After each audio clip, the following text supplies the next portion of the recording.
What would you do if you were a broke janitor who couldn't even speak English properly, scraping floors at a food factory?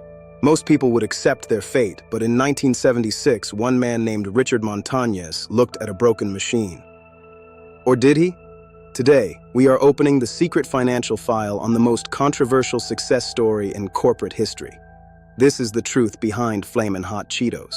Hi, I'm Mohammed Jarrar, and welcome to this special 6-minute extended edition of Broke to Billions. We're looking at how a cleaning mop was traded for an executive seat, and the high-stakes legal battle over who actually owns the multi-billion-dollar recipe. Our story begins at the Frito-Lay plant in Rancho Cucamonga, California. The year was 1976, and the factory floor was a world of steam and heavy machinery.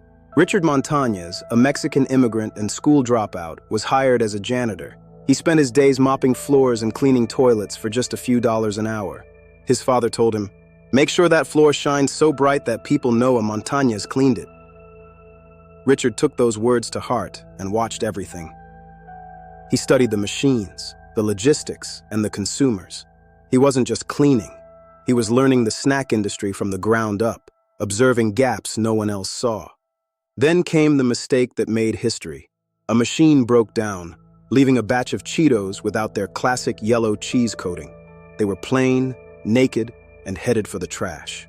Instead of trashing them, Richard took them home.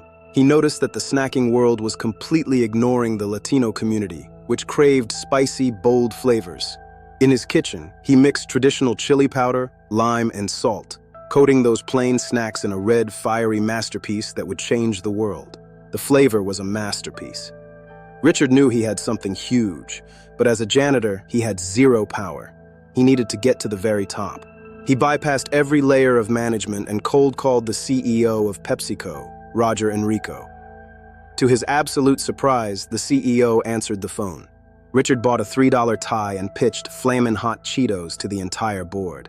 They loved his passion, and a global empire was officially born. Montanez didn't just keep cleaning.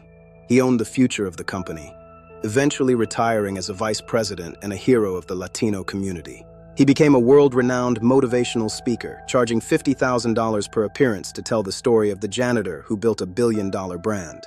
The legend was undisputed until May 2021, when a Los Angeles Times investigation claimed the secret file in Frito-Lay's archives told a very different story. Internal corporate records pointed to a different creator, a junior brand manager named Lynne Greenfeld, working out of the headquarters in Plano, Texas. The records showed that a professional R&D team had partnered with McCormick & Company to develop the Flamin Hot seasoning nearly 18 months before Richard's pitch. Greenfeld's team was tasked with creating a spicy snack to compete with regional brands in the Midwest. They even claimed to have invented the name Flamin Hot. While his role in the original invention was questioned, Richard's success in 1994 with the Sabrositas line for Latino consumers remained undisputed and historically legendary. The biggest discrepancy? Roger Enrico, the CEO Richard claims to have called, didn't even join Frito-Lay until 1991, long after the project was in test markets. Frito-Lay issued a blunt verdict. None of our records show that Richard was involved in any capacity in the Flamin Hot test market.